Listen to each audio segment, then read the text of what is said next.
Hello there, short friends. This is going to be a review of a Ronin Dojo Elite katana, this one right here. And before I get into the thick of it, I should note a few things, as I often do. So, first and foremost, this is a second-hand blade and may not be representative of what you would expect to get from Ronin Katana were you to buy one today. It should also be noted that not only is it second-hand, but it's one of the older or earlier version of Ronin Dojo Elite katanas. Now, fortunately, the main selling feature of these things really hasn't changed, but I'm guessing that, like many manufacturers, they may have made some improvements.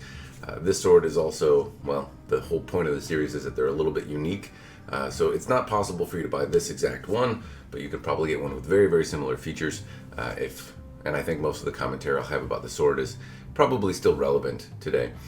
Ronin has in the past sent me swords to review and destroy. This is not one. I bought it with my own money. It is secondhand as a purchase, but it's mine. It wasn't a sample sent for the purposes of destruction, so no luck there. I'm not going to break it in half.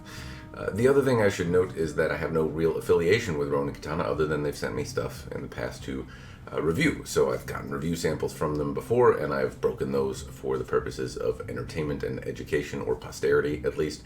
And yeah, so other than that, I'm not affiliated anyway, and they're not asking me to do the review. The other thing I should note, lastly, is that I claim no mastery about this stuff. So I'm an enthusiast, I'm a hobbyist, I like swords, but I'm not some teacher or super knowledgeable guy. Just a guy that likes swords and has had a few of them. So I'm going to share my thoughts, but keep in mind they're just my thoughts. I'm not a scholar in the area. I'm not a master of any martial art. So note that as you hear my ramblings. Anyway, that's what I have for you. I'm going to keep going with the review now that you've heard my spiel. Now we're going to talk about the kashira, the cap, the pommel, the end of the handle. The first thing to note is the shape. I like the shape from a practitioner standpoint. It feels good as it rests against my pinky. It doesn't have any kind of carvings or anything like that dig into my hand at all. And so I like the general shape. I like the simplistic look. It does look like it has a paint on it rather than some sort of patina, and it doesn't seem that durable. There are spots on here where it has worn away a little bit. That's not really different than anything else, though. I suppose it's worth noting, but the same is true of just about everything.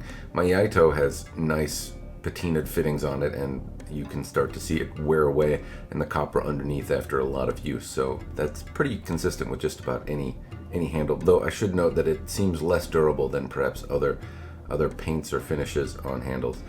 It has some nice shitadome pieces on it, which add some contrast. I should note that they're real. I mean, you can kind of stick your fingernail underneath one of them if you want, and so they are not cast into the same fitting. They're a separate piece, which is a nice little touch. I'm personally indifferent to that, and one thing that bothers me about this kashira is the transition between the kashira and the ito. And so it has this kind of odd swell, which I suppose is nice because it covers up any kind of ledges on the kashira that might dig into my hand, but it's supposed to be a clean, even transition, and in this case, it is not. It's also worth noting that the kashira is magnetic, as is the Fucci and the Tsuba. So whatever material they made out of, it's magnetic, it's durable, it's steel or iron, I'm not exactly sure. In any case, it's a durable metal, and it is magnetic. Let's move on to the ska, the handle, the grip, if you will. And the first thing I'm going to note is the ito. The ito is, well, basically a little bit loose. Not horribly so. It's certainly serviceable and usable, and it doesn't give me any pause in using it, and it didn't loosen more so. I've heard a lot of people complain about Ronin Katana and the ito being loose. In this case, I don't really find that to be the case. I think it's really on par with most of the other manufacturers that I've tested. In rare cases, I see very tight, very good, clean, tight ito. In this case, I don't. It certainly leaves something to be desired, but it's perfectly functional and serviceable, and it didn't loosen or come undone or anything like that while I was using it. Now, the diamonds are small and a little bit uneven. They're not, bad, but I wouldn't say, I'd say it could certainly be done better. It does have hishigami, or these little kind of paper triangles underneath each one of the twists in the wrap, which is nice, but I can definitely kind of make them out along the edge of the ska, or along the kind of the seam where they rest.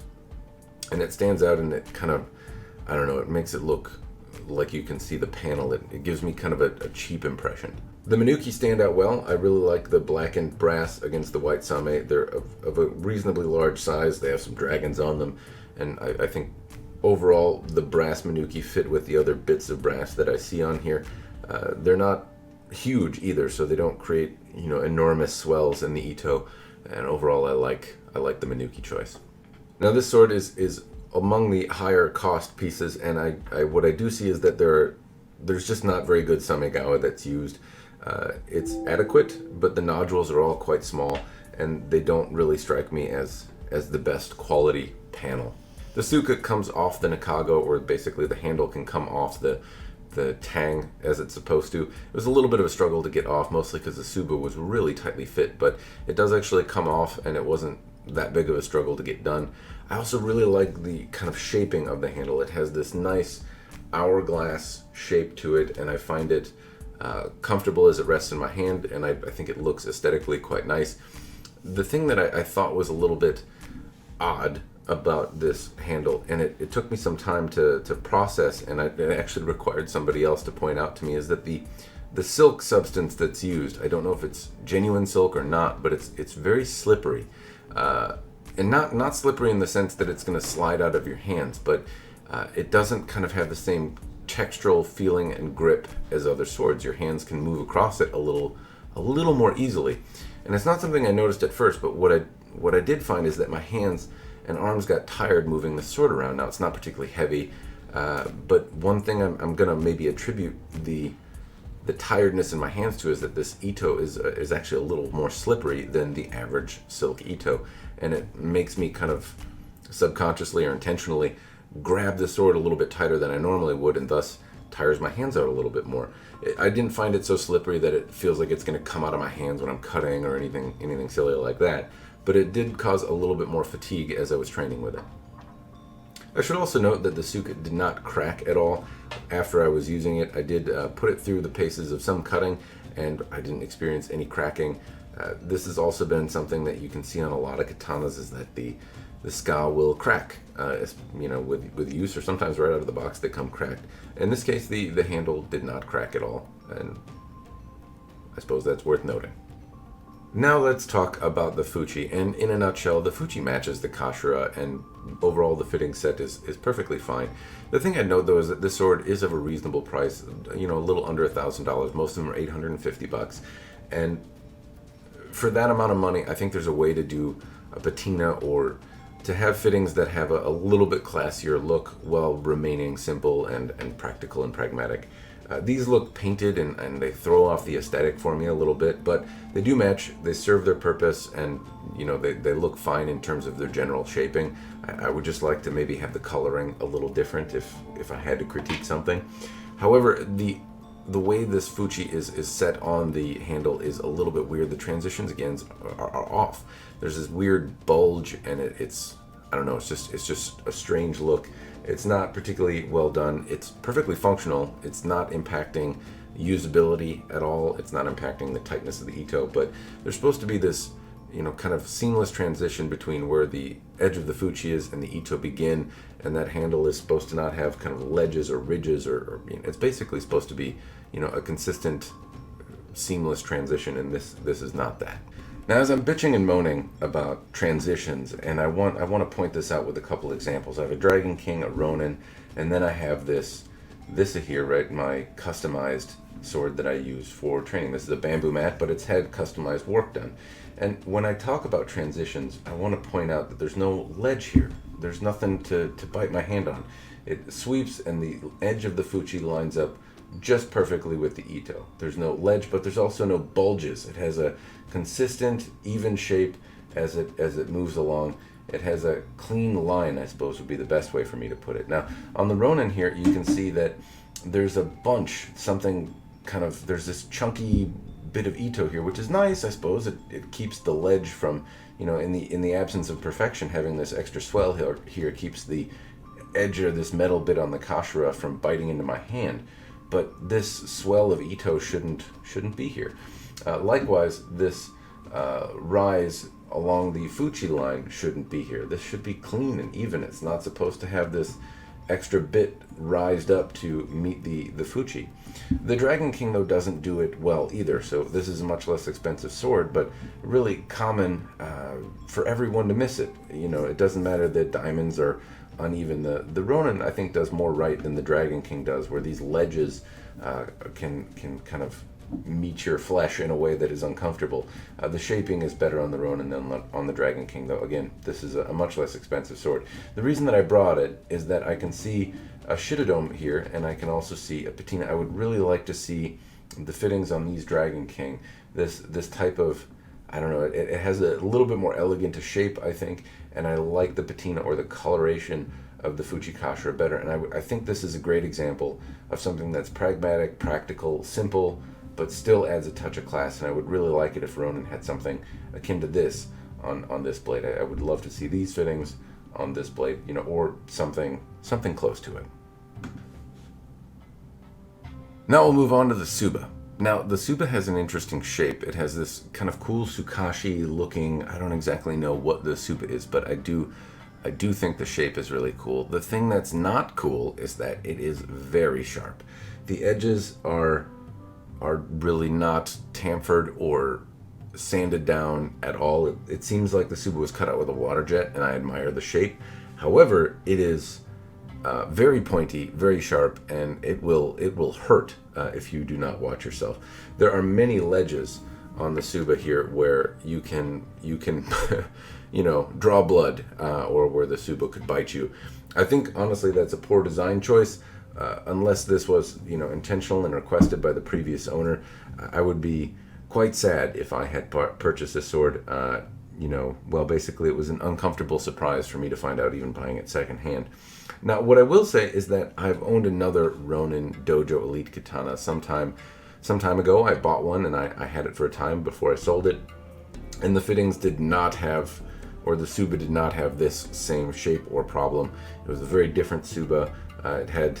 It also had kind of an interesting goofiness. A lot of people didn't really like it. It kind of wore on me after a while, but it was at least a different theme than I had seen before. It was unique and different, I suppose. But I didn't have any of these problems with it being sharp or jagged or biting into my hands at all. This one is a little bit on the uncomfortable side, and while I like the stylistic look of it, from a practical standpoint, it seems like it could go wrong in a heartbeat. The Tsuba is also really tightly fit. It doesn't rattle or wiggle around, and it almost requires, you know, some strikes with a hammer to take off. So it does have a good kind of friction fit, if you will, onto the blade. The thing that I suppose I like about that is if you are going to be using it, Tsuba rattle happens a lot, but given that this Tsuba is magnetic, it's likely made of some sort of steel or iron or something pretty tough, and its friction fit so closely to the blade that it seems less likely to develop a rattle. After the striking and moving around that I had, bringing it out in the cold and back in, it has not developed a rattle of any kind. So it is very well fit, at least from a practical practitioner standpoint. Now on to the saya. Now the saya, first off, has these brown horn fittings, which I think are really cool. So often you see them done in black, just almost consistently all the time. So having brown is a nice aesthetic touch. It's subjective, but I thought it was worth noting. The koiguchi here is a little bit small. It's not bad, it does the job, but at the same time it seems to taper inward a little bit. It just seems odd. It seems like it could have better finishing, and I'm being very nitpicky here. This is an $850 sword, and I think a lot of people are expecting perfection. This is a note that it's a little off, but I am, again, being really kind of nitpicky about things. A lot of people mess this up way worse, so the fact that it has a different color horn fitting that's used, and it's not fit terribly well. At least the transitions and the lines seem reasonably well done. They've gotten closer on a few things, but it's not perfect. It still seems small and a little misshapen. The lacquer on the saya is quite good. I have no real beef with it. It seems very evenly coated, and there's not a bunch of ripples and waves or pocks in it. Now around the kurigata, there is a spot that looks like it was either repaired by the previous owner, maybe it came off, or maybe it just wasn't fully lacquered. The other bit is that I've noticed some scratches that have happened because the shitodome have popped out around the kurigata, and they kind of bounce around a little bit on the sagio, and as they're out and have kind of sharper edges on them, they scratch the saya as a result, and that's disappointing. The sagio is also nice and long that it came with, which is sturdy and very usable. I find sometimes the sagio or sageo that come with swords are too short. to tie onto your obi. So depending on the style you have, too long or too short is something you'll frequently run into. But you can snip down or at least make use of something too long. If it's too short, it's tough to go from there without buying a new one. Now the size seems to do its job reasonably well in terms of holding the habaki. It doesn't just instantly fall out, and it doesn't take a ton of pressure to remove it. So that much is good. However, there are some things that I don't like about the saya, namely one that it does this. The blade seems to move around quite a bit inside the saya. It's noisy. Additionally, it's just impossible for me to make the thing quiet. If you're trying to do noto or do any kind of drawing silently, this is a bit of a distraction, and I have a lot of difficulty getting it to be quiet. It seems to rub around in there. Also, inside the side, I don't know if the wax inside is hardened, but no matter what I do, the blade seems to get some of this wax from inside the saya onto the blade. It kind of rubs on there, and it's not bad. It wipes right off. However, it blemishes the sword, and it doesn't really blemish. It's just a little unsightly. Maybe with a lot of use, it would stop coming off there, and I understand that it's shipped in wax to prevent it from rusting, and I don't mind wax when it prevents rust, so it's not that big a deal. But when you're doing a lot of drawing, it's kind of a bummer when you take the sword out to look at it, and there's clumps of wax on it. I just can't get the sword to be quiet. And just as a contrast, here's the Dragon King. It doesn't rattle around, and if I try to make it quiet, it's not perfect, but it's not as noisy. And if I'm doing noto and I'm trying to make it quiet, it's at least more feasible for me to allow it to be quiet. Now, that's not a huge deal for a lot of people. The important thing to note is that in some schools of martial arts, drawing silently is a big deal, and I just couldn't achieve silence with that. I have difficulty achieving silence even with quality tools, but it was impossible for me to do it with the Ronin Katana.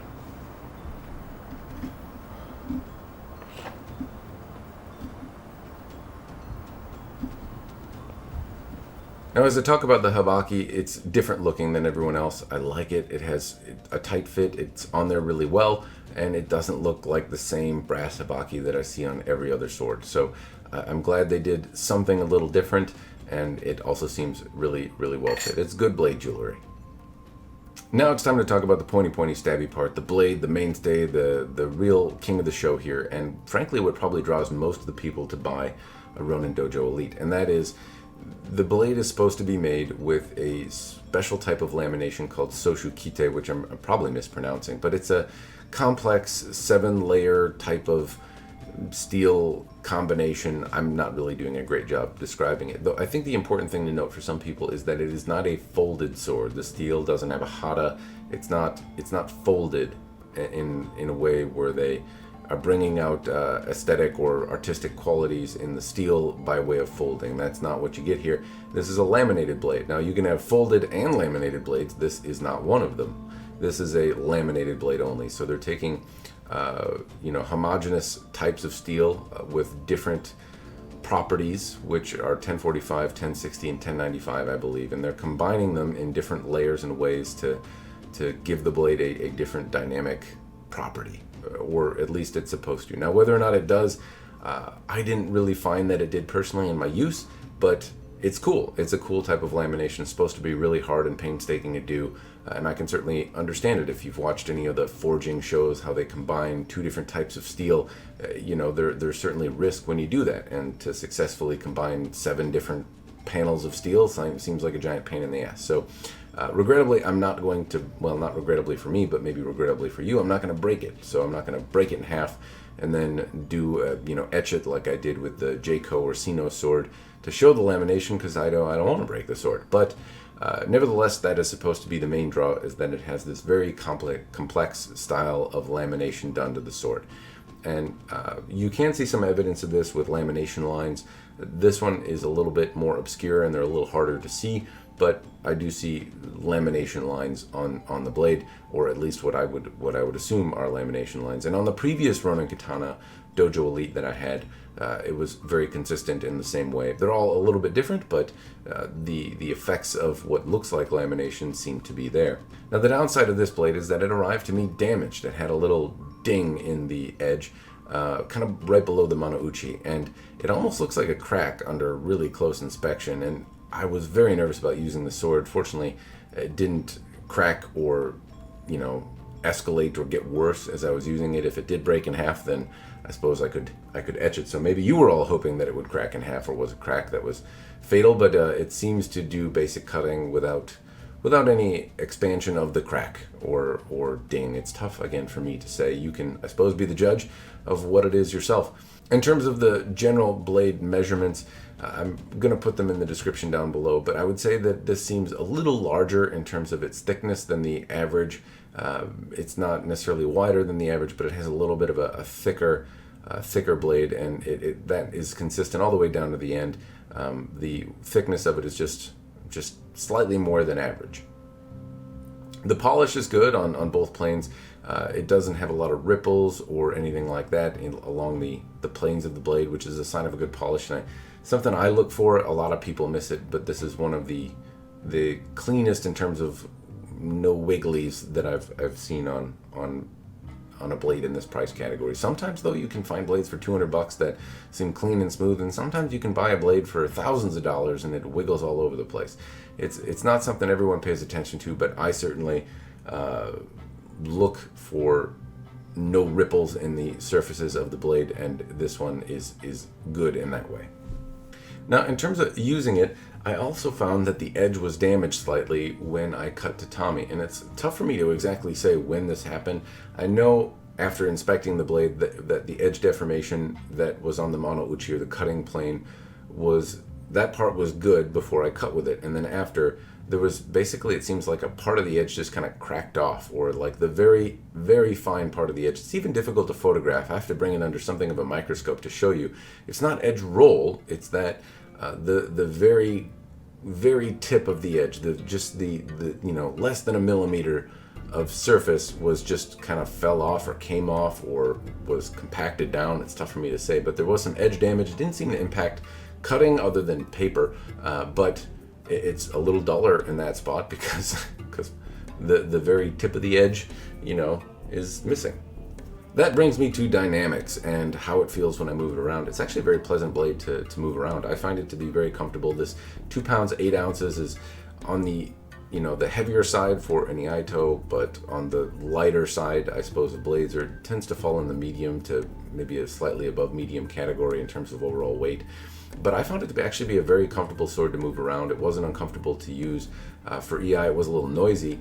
What I did find, though, is that, as I noted earlier, my hand started to get tired. So while the blade balance-wise feels comfortable in my hand, I find it easy to generate tip speed, easy to control, and it's overall a pretty enjoyable experience. I found that through the course of doing EI that I was getting more fatigued than I would normally be.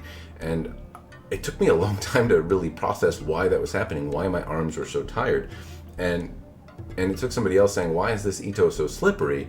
In comparison, it feels a lot more slippery. And I find that I just kind of tense down on the handle more than other things. So on one hand, that's good if you're doing practice. It's not so slippery that I felt out of control. It's a very pleasant feeling blade, but the tactile sensation that you get of how the Ito connects with your hands makes you grip it a little tighter.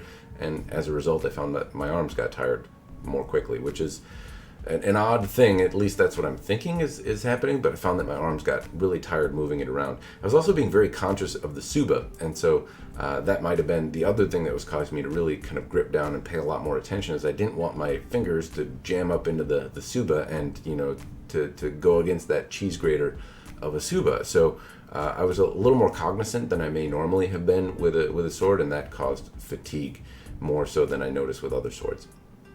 As I go to the weapon dynamics computer, I can see that the numbers seem reasonably decent. It doesn't have the lowest number here for tip rotational inertia. The lower that number, supposedly the easier it is to move the sword around, or the more nimble it'll feel in your hand. Overall, though, I found it to actually be a pretty comfortable sword. It wasn't as comfortable as other swords. I would say the Munitoshi Performance Cutter was a more pleasant feeling. There are other swords at 2 pounds 8 ounces that feel better than this one does, but overall, it's certainly in the realm of comfortable sword, and I didn't feel like it was bad at all. Reasonably lively. There are other things that have surprised me a little bit more, though. The Skydro Take or Take sword, which is ludicrously expensive, feels better, and it's about the same weight. The Munitoshi Performance Cutter, as I noted, it's about the same weight, feels a little better. The Hanwei Bushido and the Skydro Warlord are probably right on par with this in terms of how they feel. It's a pretty good balance, and I do like the way it feels. Anyway, hopefully the Weapon Dynamics computer provides you with more information that will help articulate how it would feel to you, more so than, me saying feels good. Now we can talk a little bit about how it cuts. So I went through the motions with cutting tatami in class a little bit with it, and honestly, it cut really well. It cut just as well as anything else in its general geometry category. And when I say that, when I compare it to the Skydro Warlord, if I compare it to the Dragon King type swords, the Spring Sakura Katana, for example, or if I compare it to a Hanwei Bushido or a Practical or anything in this similar blade geometry, it cut really well. It seemed sharp, it moved through targets, it didn't take a set or bend even when I pretty much just slapped the tatami and had a really bad edge alignment. It did the job quite well. So I have no qualms with it cutting. It does not cut the same way that a blade geared to cut tatami does. So the Munitoshi Performance Cutter, for example, was much easier to cut tatami with than this one is, but it is geared to just be a lawnmower, and this blade is a little bit more universal, a little bit thicker, and while the Munitoshi Performance Cutter seemed very geared to cut tatami mats, this one seems a little more, I don't know, like it can cut a few different types of targets and isn't specifically designed to just do that.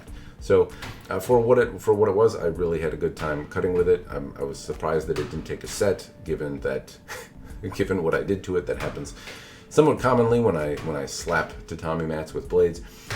The thing that I would say is bad, though, is that as I was cutting, I can't say exactly what cut it happened on.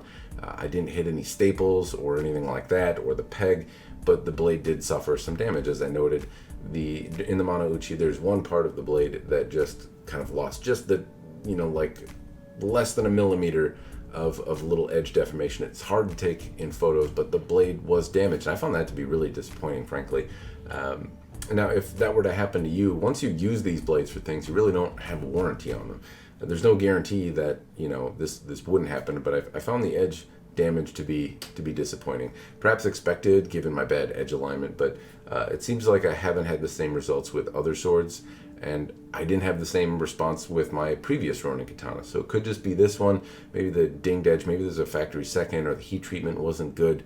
Maybe it was too good, or not too good, but too brittle, and the edge cracked when it shouldn't have. Not exactly sure. Seems like it's easy to fix, though. It's only a very small portion of the edge, and in a sharpening, it would certainly be able to be fixed. But I found it disappointing that it broke, or not broke, but was damaged. I was pretty disappointed by that. So let's wrap it up. Do I think it's worth it? Well, in short, no. The edge deformation is a big deal breaker for me, and I'm really disappointed by it. But I do have to throw in the caveat that this one may have been a factory second. I obviously got it second hand, but if it was a factory second and came with a note that says, the heat treatment on this was a little overdone, it may be brittle, which certainly may have happened. The blade came damaged, and anyway, Ronin is known for their scratch and dent sale, where they sell off some of the stuff that didn't come out quite right. This could have been one of those, and maybe the edge damage that I received could be attributed to that.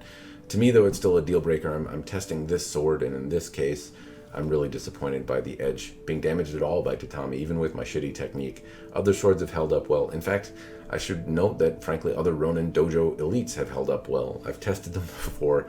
They haven't had this type of issue. In general, Ronin Katana products tend to be very durable, but I'm testing this sword, and in this case, it was damaged, and in this case, I'm quite disappointed. I should also note, though, that aesthetically, there are other blades that I tend to prefer the look of now. Just lamination is pretty, but it doesn't do as much for me as it once did. I prefer laminated and folded, and Ronin is just a laminated blade, differentially hardened and laminated. And I can see, though, why other people might like it, and I honestly, at one point in my life, I bought a Ronin Katana Dojo Elite at full retail, which is almost unheard of for me. I tend to buy things secondhand or used, or get them in trades or get them on sale because I'm frugal. I'm a frugal, cheap bastard. And this is one of the few swords that I didn't bat an eyelash at paying full retail for. Later, I sold it. It wasn't the right fit for me. But at one point, I was just enamored with this Soshukite lamination style and the efforts that Ronin goes through to import them and the people that they have making them. And I felt a lot of trust and I felt very compelled to buy one of those swords because I thought that was just cool as hell. And if you do, I still think it's pretty cool. And if you want to pay $850 for it to get one from a place that kind of documents all of the struggles that they go through and who they have this stuff made by, I think I can see the value in that, and I don't think it's a ripoff. There are other companies that make Soshukite style laminated blades, but in the market there's a little bit of uncertainty because a lot of people sell laminated blades that don't end up being laminated. I do know that Jayco or Sino Swords also has an option to custom order a Soshukite blade, and when I broke one of their blades in a destruction test, it was Sanmai, and it was in fact a laminated blade. So there might be another trusted source out there, but still, it's expensive to do. It's a lot of work, and to me, frankly, it doesn't add any kind of super steel. It seems like the 1060 blades that Ronin makes are more durable, they're less expensive, and I would prefer having one of those, I think, over one of these. If I would rather spend $300 on a Dojo Pro than $850 on a Dojo Elite for the purposes of using them in a dojo. Now that said, this blade does feel really good for EI. It's a very compelling, nice feeling blade. Again, at $850, I don't think it's a ripoff, but the edge deformation that it suffered, I find to be a big dumb downer, and that's really the main thing that I would say makes me say no, is that the edge was damaged. And hopefully you understand the caveats that I've put in place. It's tough for me to shake my finger at Ronin knowing that there's a variable out there that they could have totally said, this is not our best work, but alas, I'm testing the blade I'm testing, and in this particular case, I'm gonna say no. Anyway, that's what I have for you. I hope you found the review helpful, useful, entertaining, and I'm gonna stop rambling. And there we go. Cheers, and thanks for watching.